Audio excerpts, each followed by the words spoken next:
Well, hi everyone, it's Pete here from the Pain Toolkit, and yes, we're back here on another Pain Toolkit conversations, and I'm with my good buddies here from all around the world. Right, it feels like everybody's around the world anyway. Hey, listen, a lot of people watching this, the recording or listening to the audio, they may not know about these people. I was struggling getting Jerry. Can't carry on without Jerry. Mm. So yeah, so. I'll go around the group in a minute. If you can just sort of quickly introduce yourself and let just Jerry log on. There you go. Hey, Jerry. Good evening, good morning, good afternoon, happy hour, brunch, all the above. Okay, thanks, Jerry. I'm just at the record button, so we're recording at the moment. And anyway, I thought to be useful for people watching or listening to the audio version of the conversation. Just to quickly introduce yourself, what you do, where you've come from, and what do you do? Okay, so always true on a gentleman. We start with the ladies. So just start with you, Mary. Oh, hi. I'm Mary. I'm from Australia. I'm a patient partner in all sorts and everything. I run a organisation called the Adelaide Pain Support Network. We provide peer support for people with chronic pain. I'm involved in research and just generally, I've got my finger in a lot of pies, haven't I, Pete? Oh yeah, yeah, and we all. Okay, thanks very much, Grania.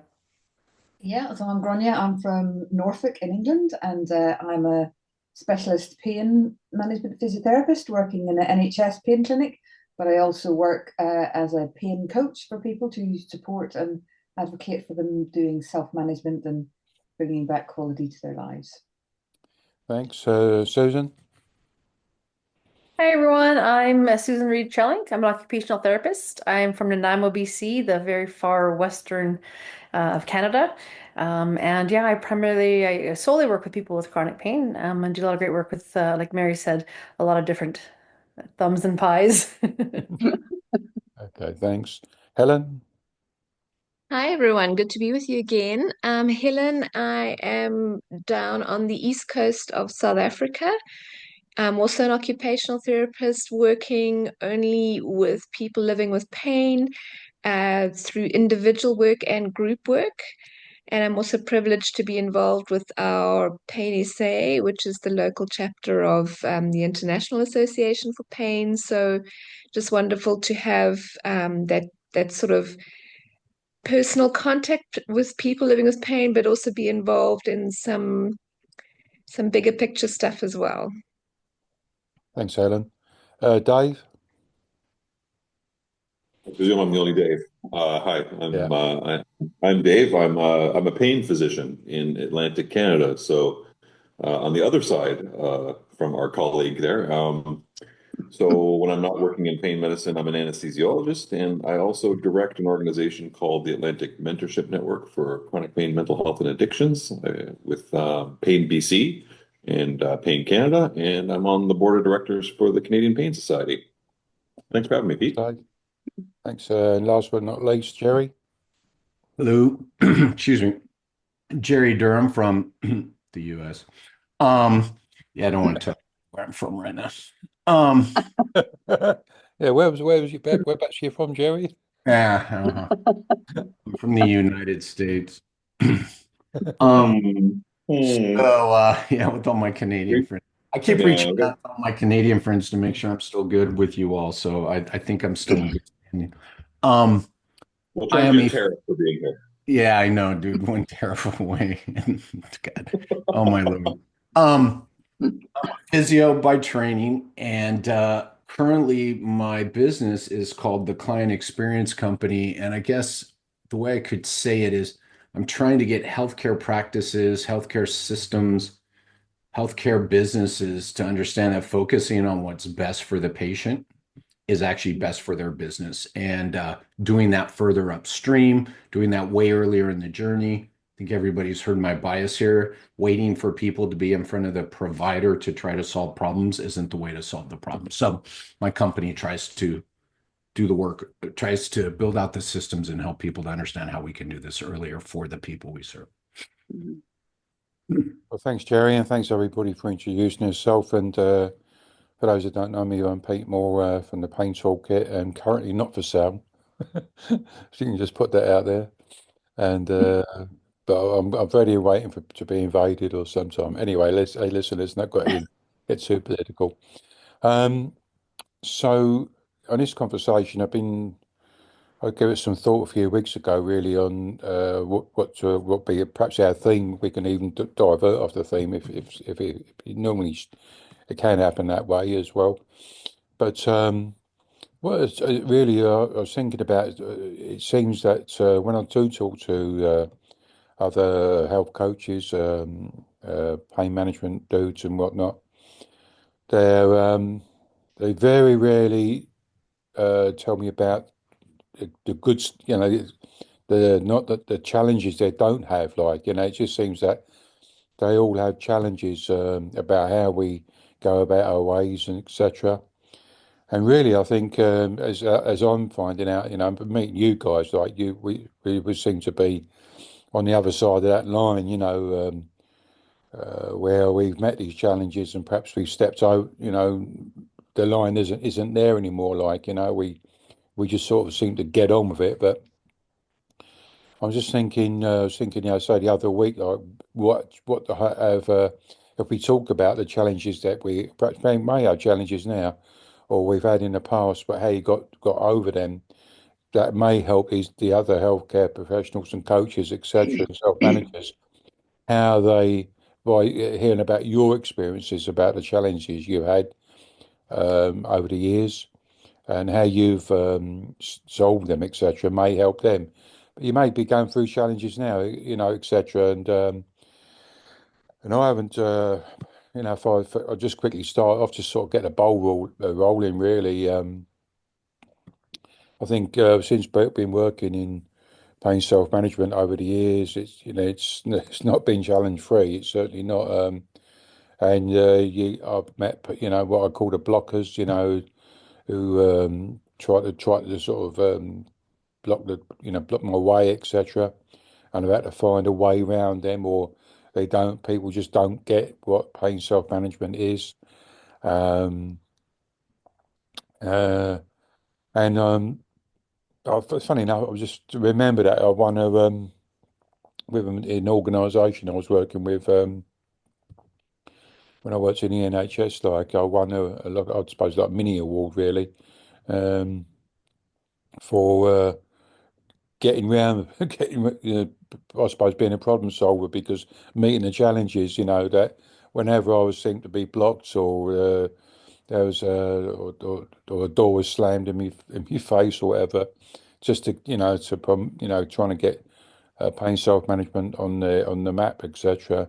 I always seem to okay, fair enough, and I was sort of either trying to find a way around it, and just kept on going, really, like.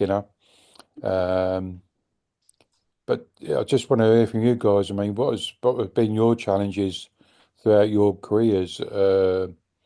How or the challenges you may be experiencing at the moment about trying to get the messages out there? Because I don't know about you guys, it's still, although in the years I've been involved in it, it's where we are now. It's pretty Captain Kirk stuff, like, on how we've, pain self-management is more on the map now, but it still isn't mainstream, etc. But that, I think, it's a bit of an ongoing process. But I'd like to hear what have been your challenges and how you got around those challenges and move forward. So over to you guys.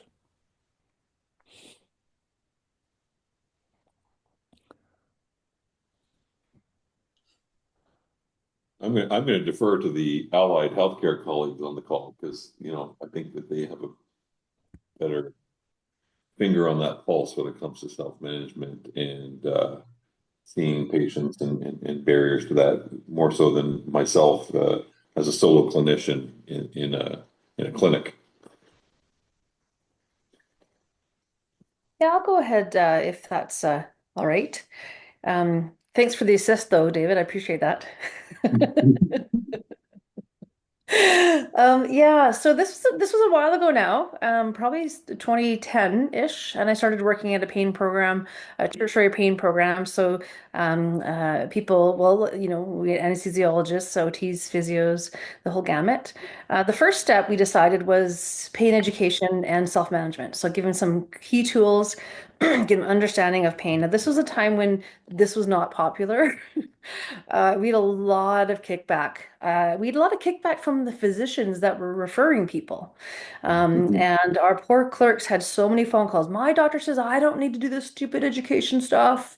And our poor clerks were wonderful. And they're like, well, our physicians say that you do need to. And it was hard. And I was the one giving the talks. And I can tell you there's a lot of kickback, but I like to learn when I do talks and I ask a lot of questions. And I would often say, okay, who here thinks this is a lot of crap? Put up your hands. And I'd get a lot of hands. There'd be like 20, 25 people. And I'd say, well, why? And then I would just use the pain science to sort of discuss with them but it was hard. It was really tough. I didn't look forward to them.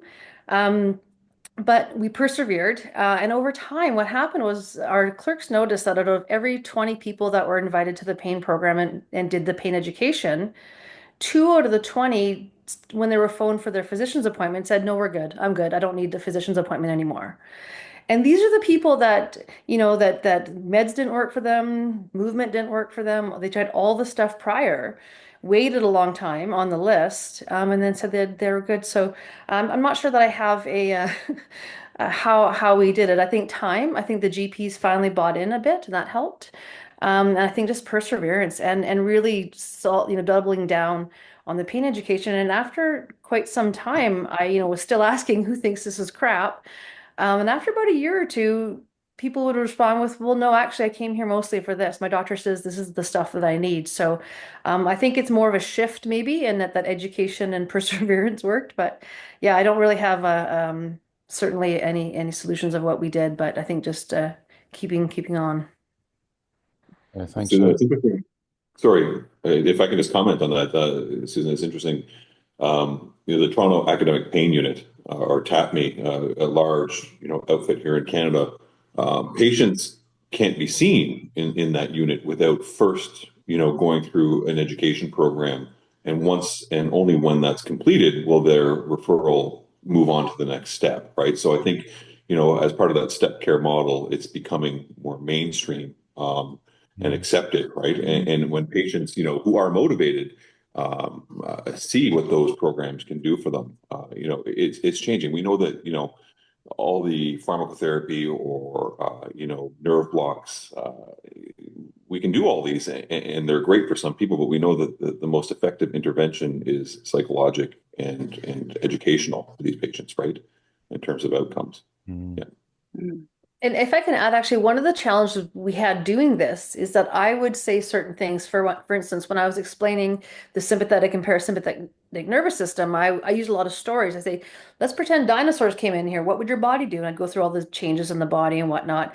And so what I realized was that I'd be saying things in a certain way, and the nurses were saying things in a different way, and the physicians were saying things in a different way. So one of the things that we did do, I think that might help and might be a suggestion for other people trying this, is we had everybody that was a clinician in the clinic had to go through the education system as well, so that we were all saying the same things, and we're all talking the same talk. Because what happened is I'd hear nurses getting a very good description of something, and the person was very confused. and I would say, well, this is how we said it. But if you're saying the same thing 2 different ways, that seems like 2 different things. So that was definitely one of the things I think that helped move along the process for sure. Yeah, that definitely resonates with me. That consistency of information is important. I was thinking there as you're talking, I think there's a couple of things there for any new clinicians or sort of advocates or people who are self-managing who are listening to this. Time is a big factor in all of this. It takes time for systems and practices to change. In the 20 years or so that I've been working on and off with the pain clinic I'm with now, there is definitely a real sea change in a couple of different things.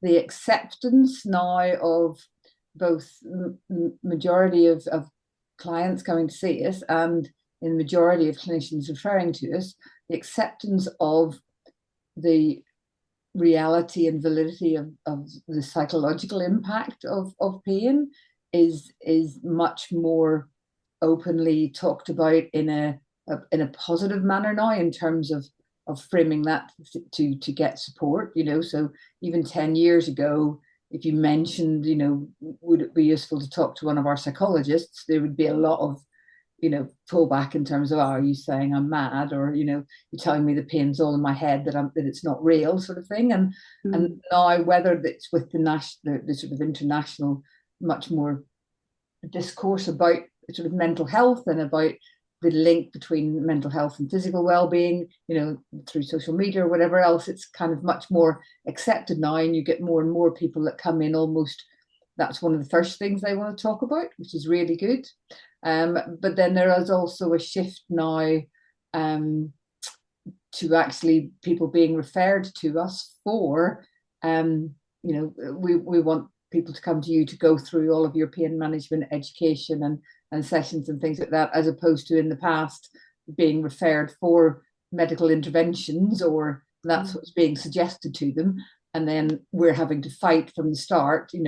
I'm having many more now initial conversations with people where it's a lot easier to kind of park those things very much, park medicines, park injections, let's talk about what we can really do well here and how we can help you to help yourself.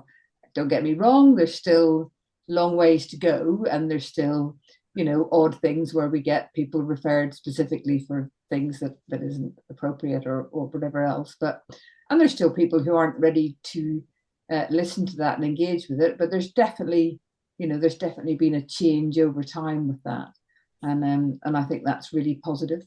And for me, I was thinking about it on a personal level.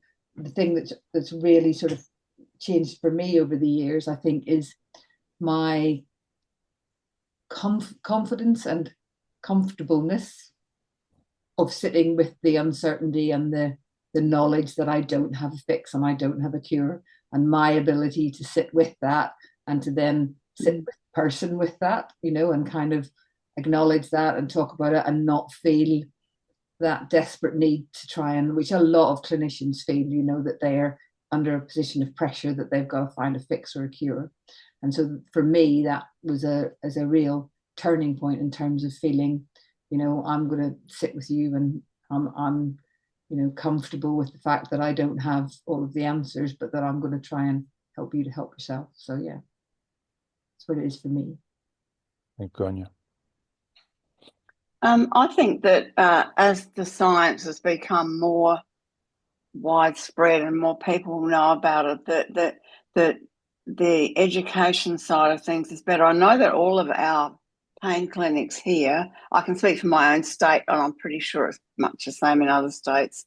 They have all of our public pain clinics. So we have a two-tier system here, public and private. All of our public pain systems have this kind of thing: education, self-management, the whole lot. So, and often we get them after they've been through that. So we're just continuing on with the support, and they all support each other, and it works well. But every now and again you get someone who's not been through there, and they tend to still be looking for that magic bullet, which is such, it's so sad, because sometimes they've been doing this for a long time, and they have been maybe through a lot of different private specialists, and they have been literally injected and operated on, and goodness knows what, so many times, and yet they're actually ending up worse off.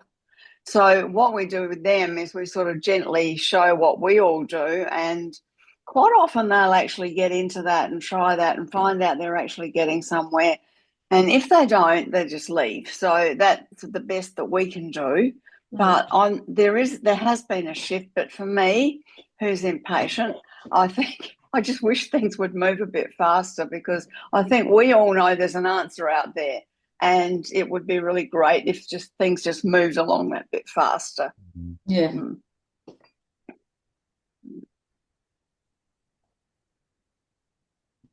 So what I'm finding in South Africa, in my context, is that, I mean, a lot of work still needs to be done to introduce all of the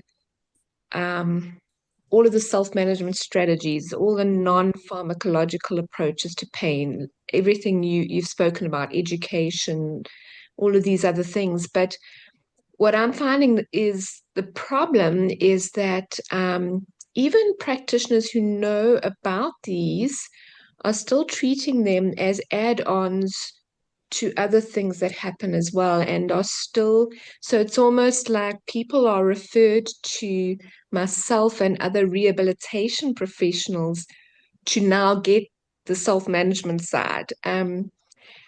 So like I say, it's almost like here's an add-on. Oh, here's the new thing, is self-management is now a new thing we're adding into pain management.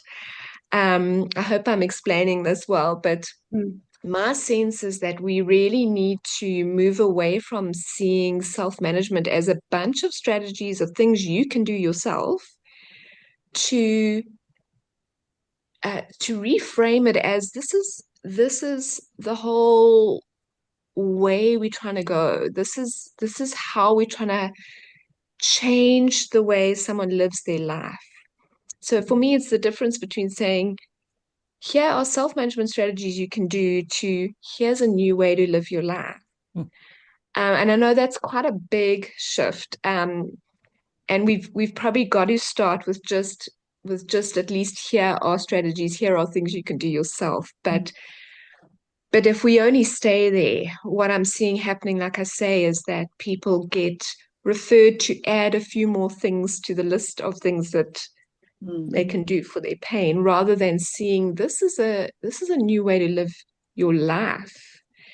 These are things that become habits. These become, your daily practice.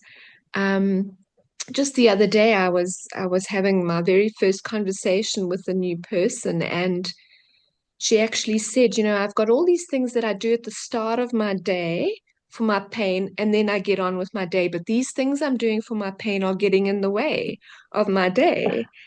And I just thought that perfectly illustrates the problem, is that she again has added a list of things, some meditation, some physical activity, and then she's trying to get on with the rest of her day after that. And I have to try to work with her and others to reframe and say, but it's not something you do and then get on with your life. It becomes your life. This is a new way of living. So I know that's quite a big reframe, but I think it's quite important for making sure self-management doesn't become another add-on to pain management, but it becomes the boundaries within we actually work with everything else that the person can do. Yeah, I like that. Helen, I love that, Helen, all of that. So I'm wondering what can we do? Like, what can we do as clinicians or as a system to help make that change? What do you think? Or anyone, what does anyone think, I guess? I want to speak to this system, because I think we're all familiar here. And I was going to speak to the system side, if you don't mind for a second. First off, I think you guys have heard this.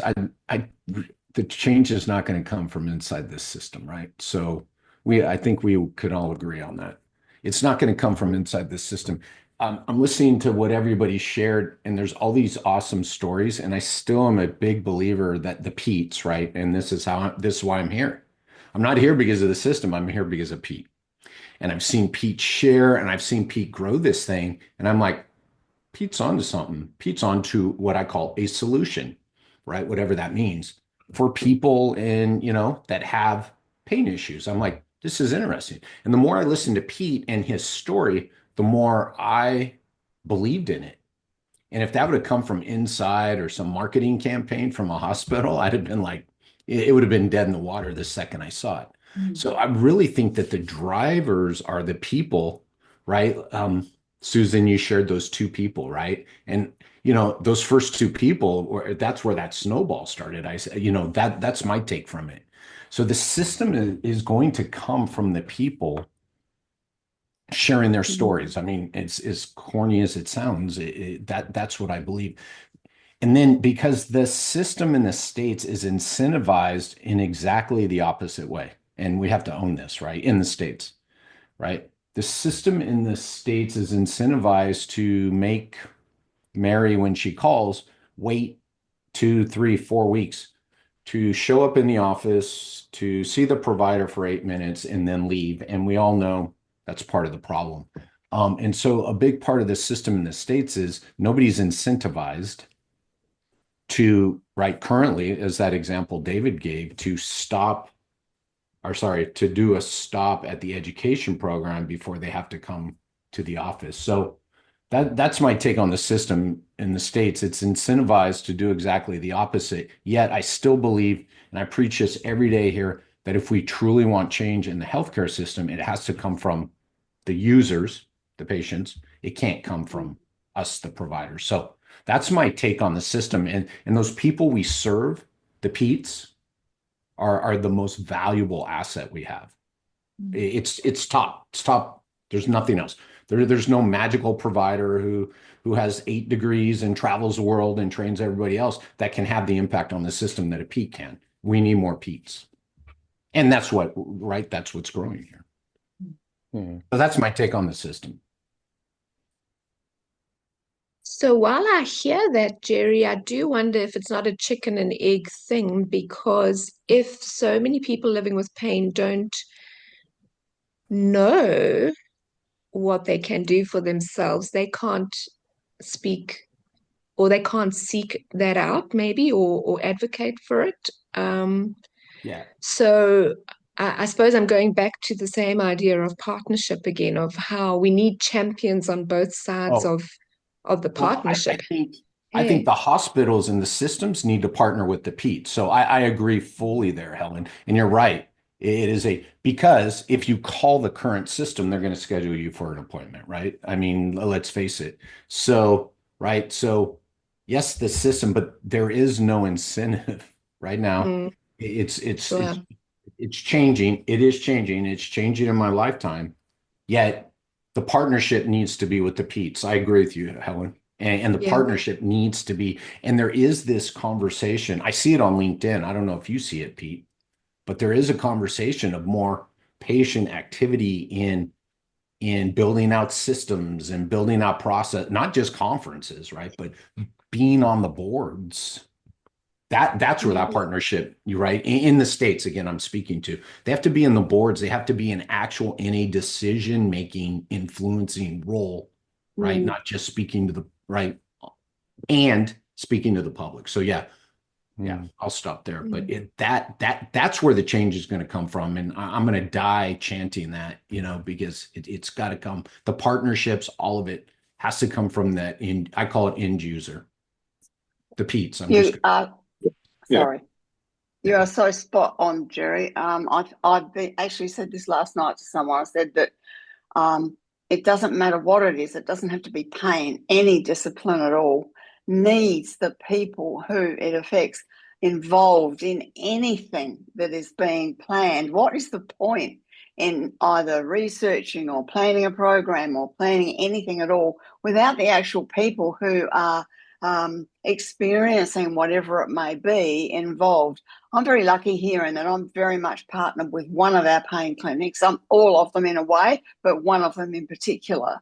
And my little gentle nudges every now and again, I said, when you have your information days, which is what they have prior to people coming into their unit, and then they can opt in or opt out, I said, you need a patient there talking, saying how the program helped them, blah, blah, blah, blah, blah. Anyway, it took a few years, but eventually they did it. and they use two of our facilitators from the Adelaide Pain Support Network. I can go to, but I'm a bit busy, but I'm a fill-in if need be. And they've been doing both the online version and the face-to-face version, and it's worked out extremely well. So that's just one way that you can involve patient partners. There's heaps of other ways too. So I'm on their clinical governance committee, for example. So I'm always asked what my thoughts are on X, Y, Z. So I think it's there. It just needs to expand a bit because it's a rare thing to be quite so involved. And it's probably only because I've been around so long. The funny part is that I never went through that pain unit as a patient. I just got sort of honed in after I gave a talk at a conference going back a bit. So, yeah, I think that you're right. You're totally right. You're spot on, Jerry. It's tricky, isn't it? That I think there are absolutely both things there. Actually, there's that it needs to come from there. But I want to go back to what Helen was saying about that idea of one of the dangers. And again, this is speaking to clinicians or people who are maybe listening who are starting to get into that world of supporting people with pain. Is there is a real risk, especially as information is more widely available and clinicians are dipping in and out of things on, they're finding people on Instagram. They may be seeing a post that Pete or Keith or others have done where they go, oh yeah, I can tap that in. But because they're not getting it, because they are getting it, but because they aren't really shifting that mindset, it does become something that as they talk to people about it, it becomes just another thing to try to just add in, as opposed to this is really about a lifestyle. This is about changing your whole frame of reference. And I definitely see that where there are endless more numbers of clinicians that do in general sort of yes, thank you, that do in general talk about sort of self-management, but it becomes just they dabble a little bit. It's like talk a little bit to them about it at the end, as opposed to it's the main conversation. And so there is a bit of a risk that it does become a bit swallowed up and lost, and then you don't get the full sort of benefit out of it, or people get, I know about self-management, I talk to people about it, and depending on, the time you need to take to get that. So I think making sure that we keep that conversation going about this is really about changing the whole frame of how you're looking at it. It's not just another add-on. It's not another thing to try. It's a thing you do because it is changing your life. It's, it's not just another little thing to try. Pardon my cat deciding to join the conversation.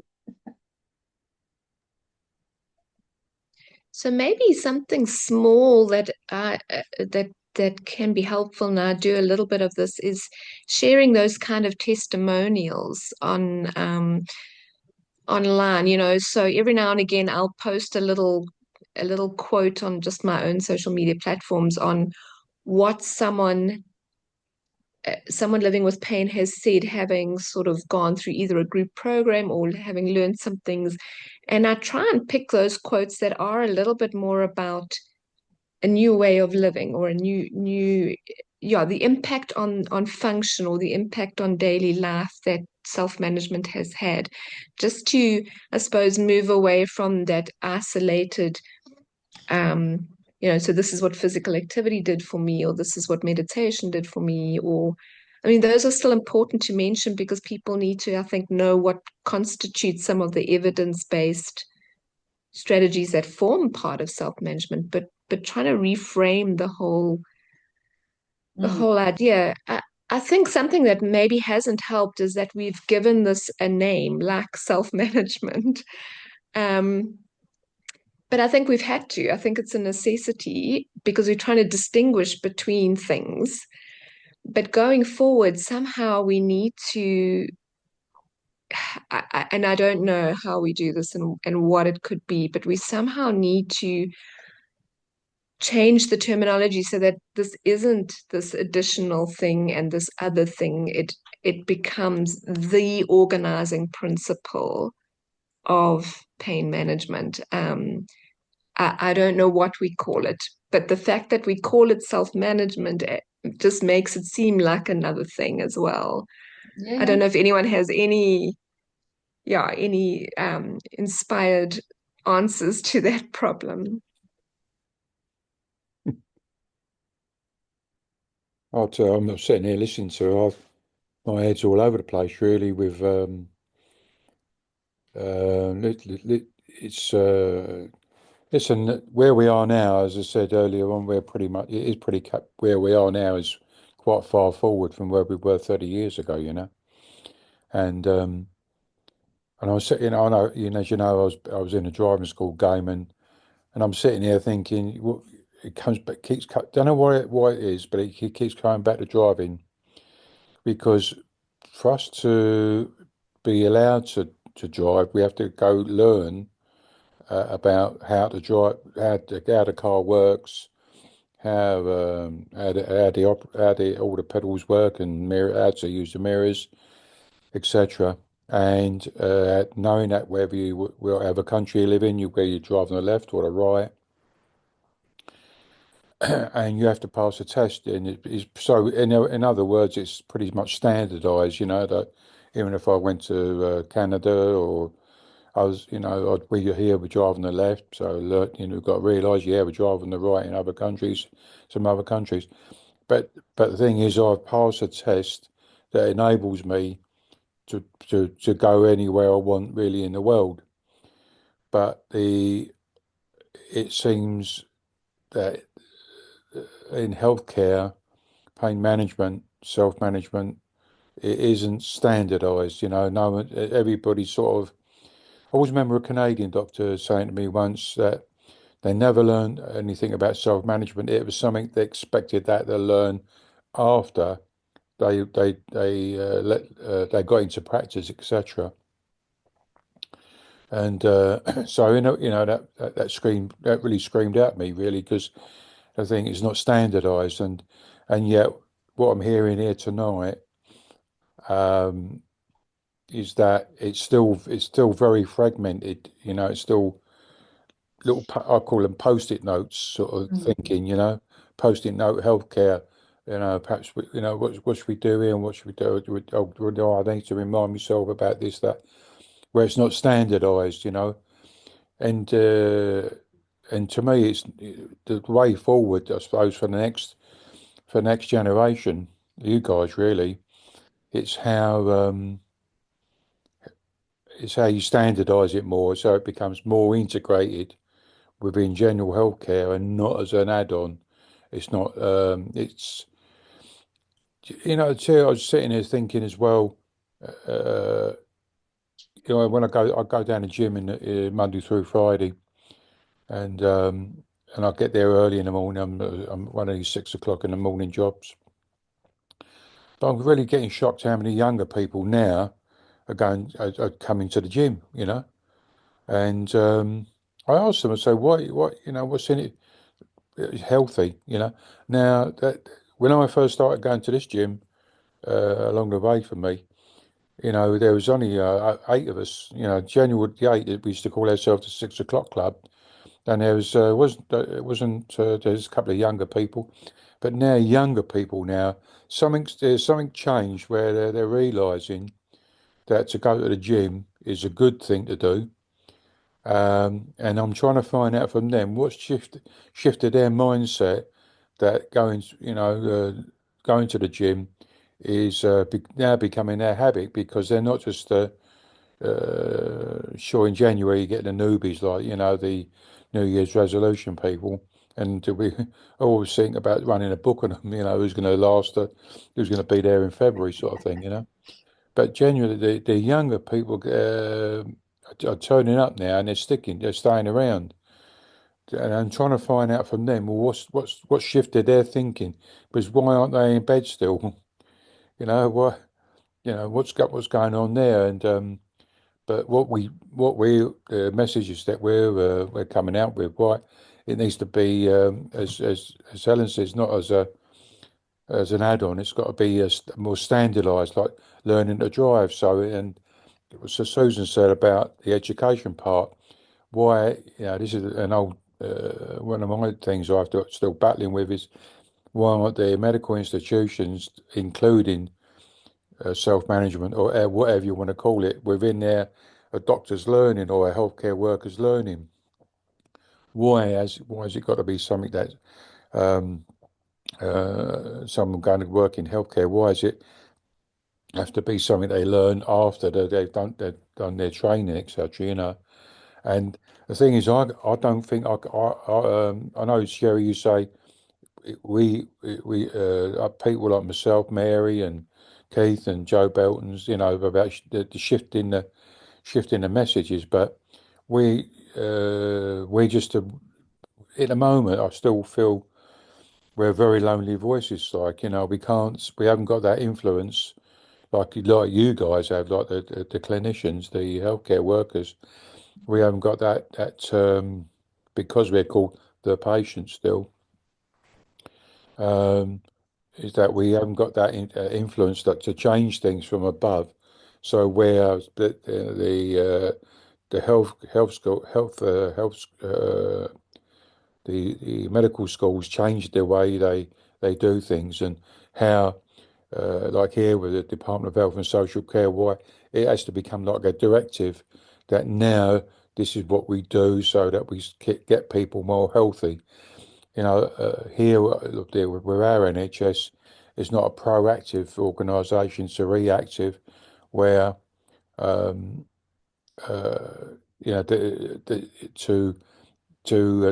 treat people. It's like I always say that scenario where there's a fire, the people report smoke coming from a building, and the fire truck turns up. Oh yeah, look, there's smoke coming from the building, but we ain't going to go in or do anything about it until it's on fire. And then they sort of get into action, and that's how like healthcare seems to be, especially in this country, that it's very reactive to situations, but not proactive in getting at that mindset. But for us to to get that uniformity has to start. When we started up the academy, the Pain Toolkit Academy, the first thing we did was not about in healthcare. They expect the patients to change. So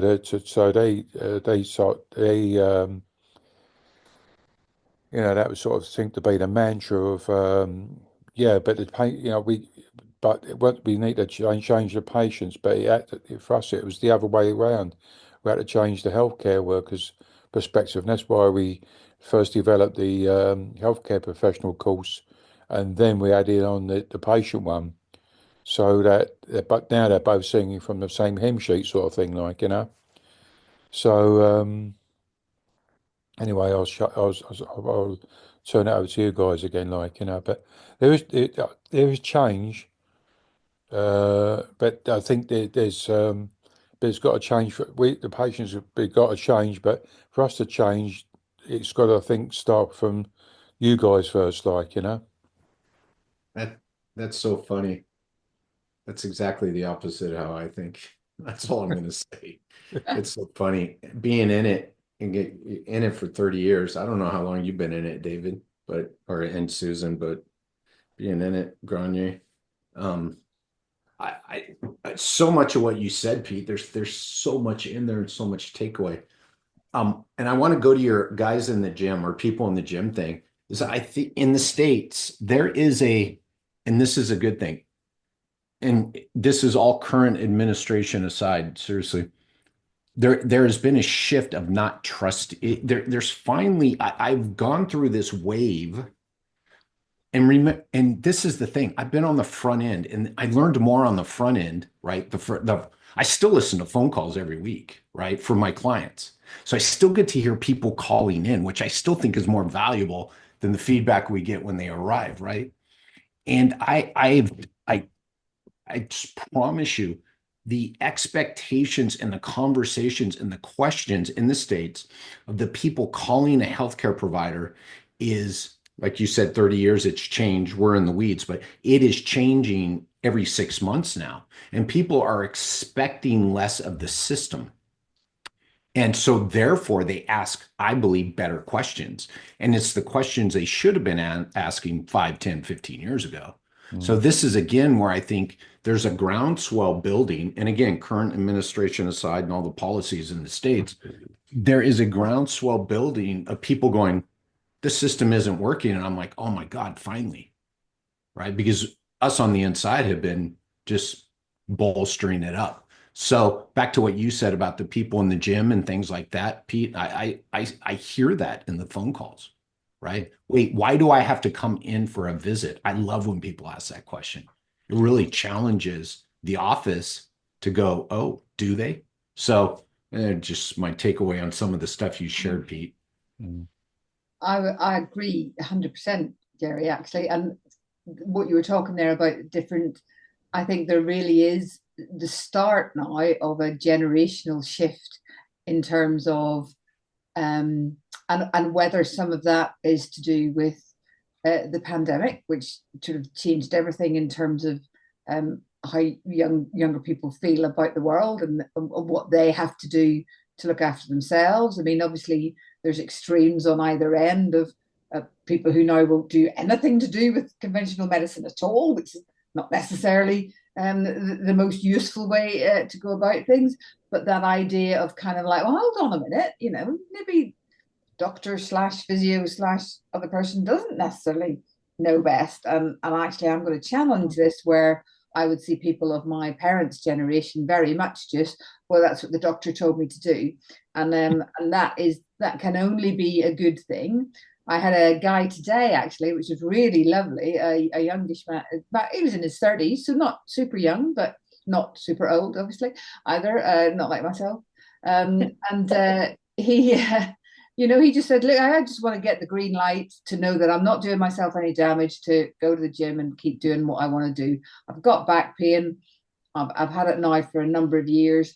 I helped him. We had a good half-hour conversation where we talked about what may have happened. We talked about the sort of pain systems. We talked about, educate, a bit more of understanding. I directed him to some websites, to some resources, to some information, high quality information out there. And he's like, I don't want tablets. I don't want a load of stuff. I just want the green light to get on with my life. And I'm like, I'm happy to give you that green light, and that was really nice. And you definitely, that's definitely much starting to become much more of a thing. And that will only, I think, continue. And that is, again, I see kids of my son's generation, my son's going to be 24 this year. It isn't their first port of call if they're unwell to necessarily go to the doctor, which I think in the UK is partly because of the state that the NHS is in. We spent, for many years, it was kind of you take everything to your doctor and then you get help and they do all the work. And now, because of the lack of resources, there's also partly that shift towards, okay, well, what can I do to help myself? I'll take supplements. I'll go to the gym. I'll get out there and try and get healthy. It isn't going to be a panacea for all things, but there's definitely a degree of a mindset shift there now, which can only be a good thing. So it's interesting what I'm hearing from what both you and Jerry are saying is that in the middle of so much that is broken with the system, and in the time we're living in where trust in conventional medicine is eroded, trust in professionals and trust in science is eroding, what I'm hearing you both saying is that there actually might be opportunities here for some good to come through. Because, coming back to your metaphor, Pete, of driving, I was thinking how, yes, everyone in the world might learn to drive, but in countries where you've got an excellent public transport system, you might not bother as much as in countries where you don't. So this is what we're saying is maybe with the breakdown of some of these institutions in the past that we've trusted and our parents have trusted, there's actually opportunity for some real positive, some taking on of self-management as the alternative, I guess. and people feeling more confident to challenge. I'm definitely hearing, I don't know if you guys are, I'm definitely hearing stories of people who are actually challenging when they get conflicting information from healthcare professionals. They aren't just sitting, and that's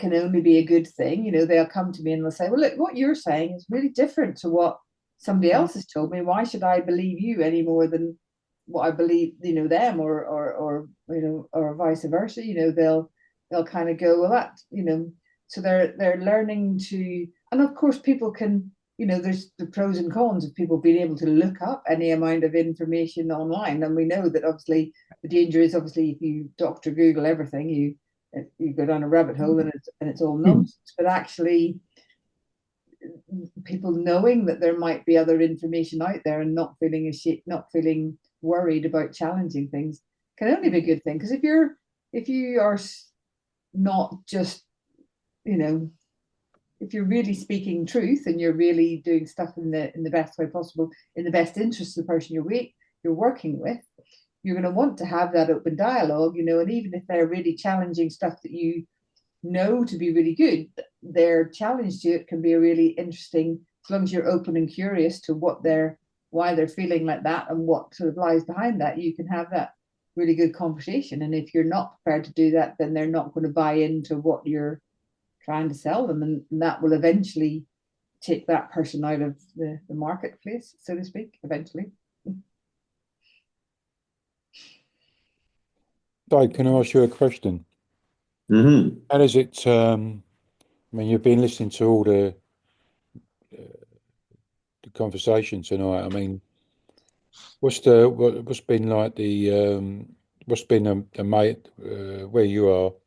When we met last year, like we had a brief conversation about stuff and whatnot. But what have you found that this has been like your challenges over there in Newfoundland? Getting the self-management messages out there, etc. Is there pushback or? I've had several thoughts while you guys were talking. Thoughts are all over the place. If I went through them all right now, I'd kind of derail the end of this meeting. But first of all, to Grainne's point, I had a gentleman come in today who was referred to me wearing my anesthesia hat. Please see this fella who unfortunately had lumbar spine surgery at an early age. He's living with chronic pain and a degree of disability as a result. Please see this gentleman for injections, and so I was expecting to have that conversation. Long story short, he comes in with his wife and he says, "I don't want a pill. I don't want injections. I know you're going to talk about that. I don't want it. I need you to tell me that I can keep going to work and I can keep doing what I need to do." And I said, "Okay, well," and this really happened. I'm not embellishing this. This is like, it was the shortest consult of my day. And I said, "So what's going on?" He said, "Well, my GP or family doctor, whatever term you want to use, is adamant to take me off work." This is a 38-year-old guy. He's like, "I go off work, I'm done. My mental health's going to go, everything's going to deteriorate. I can't do that. I need you to tell me and tell my family doctor that I can keep working." So we had to talk about, pacing and, avoiding triggers and taking breaks and making those accommodations to his lifestyle that he needs to do living with chronic pain. But by no means do I think that at 38 years of age, you should stop working, because you are going to become more of a burden to the healthcare system, to yourself and to your family by doing so. Anyway, that's what I was thinking about when Grainne was talking. In terms of barriers, I really wish Virginia was here. And while she represents peer support, peer support and self-management hand in hand, right? And that message comes together. And here in Newfoundland or Atlantic Canada, I'm seeing, it's a long time coming, but I'm seeing the development of programs and, clinical networks for chronic pain that should have been developed a long time ago, because we knew 10, 15 years ago, from several, leading places, we'll leave names unnamed, that, we should be doing this. Anyway, it's happening now. And I guess Virginia, being who she is quite a force to be reckoned with. And she's really, inserted herself into, the highest levels of government. Last year at the Canadian Pain Society meeting, Virginia was meeting with the Minister of Health, like the federal minister of health, right? Pretty impressive. She's been engaged by the director of our strategic clinical network for chronic pain here as it's in its development to figure out, based on step care, where does peer support and then obviously self-management fit into the hierarchy. So I think, barriers are coming down because this is going to be integrated into the mix, right? So it's a nice thing to see. And I think that, if we keep on that trajectory and we keep education for patients at the forefront, that we're going to see this as everyone was alluding to tonight, not as an add-on, but, part of the strategy. And if you look at other chronic disease programs, whether it's cardiovascular, endocrinology, lifestyle medicine and self-management is integral to those programs. So why is that a foreign concept in chronic pain medicine, right? Anyway, I'm probably waffling and recognize we only have a few minutes left, but, always seen barriers. I've been in this gig for 20 years now. And, I'm at the point where I tell my family, oh my God, I'm tired. I got to stop. I'm exhausted now. And it's at that point in my career that I'm starting to see things change. So, my kids and their generation of physicians will probably be benefiting from this more than I will in terms of my patient relationships. But I see the barriers coming down.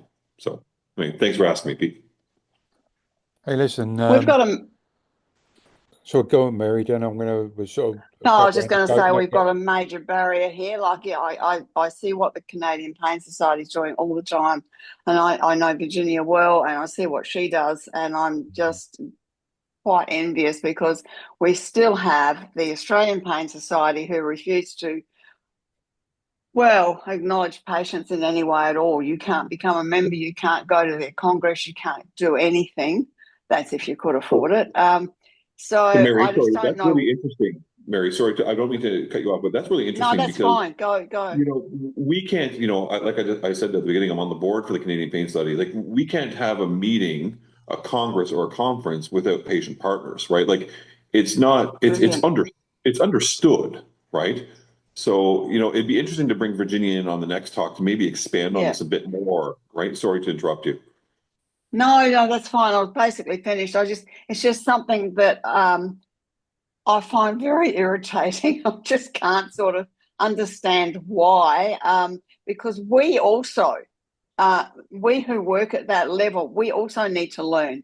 We need to be able to go to those things so we can advance our learning and keep up with things ourselves without having to scrounge around finding the few papers that we've got access to, et cetera, et cetera. So, yeah, I just think that, sure, you don't want a flood of 50 or 60 consumers, as we call them over here, there, but they won't want to go. The only people that will want to go are the people like us who are already working in the field and are interested in it. I don't think you're going to get, quote unquote, interlopers there. And anyway, to become a member, they vet everyone who's a member anyway, so they don't have to allow people to become members who are not. And I also noticed the Canadian Pain Society has actually got a committee that Virginia leads that is for patient partners.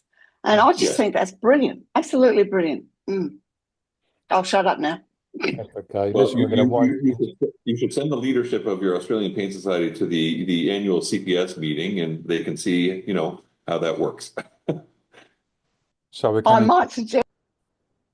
So we're coming to the end now. So can we just go around the room as a virtual room, and what's been the takeaways? If we can keep it short and sweet, what's been the takeaways from this month's conversation?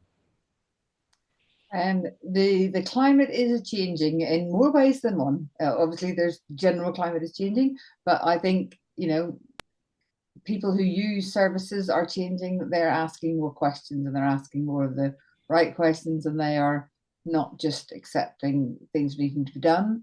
And it is becoming more openly talked about and accepted to make those lifestyle changes to manage themselves, but that the conversation needs to change to make sure that those things don't just become little add-ons, but that it's understood that it's a complete reframing and changing of how to live with a condition. Thanks, Grainne. Helen, what's your takeaway from this month's conversation? I want to say what she said, but actually, I think it's a simple thing for me, and it's keep on keeping on.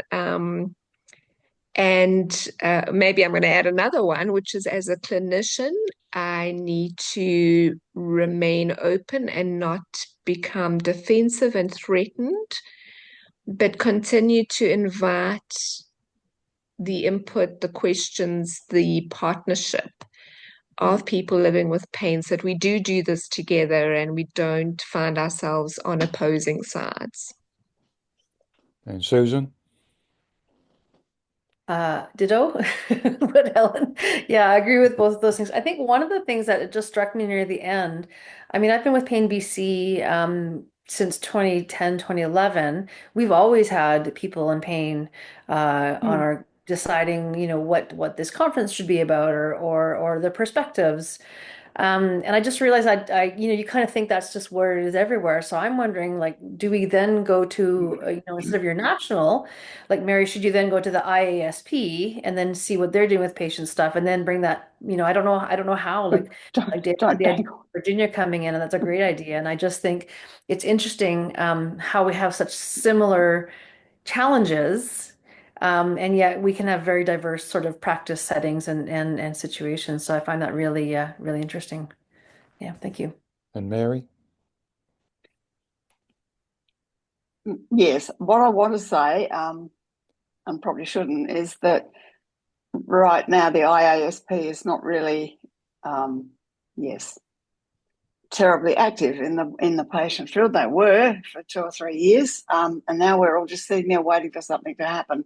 But I think that we need to definitely increase the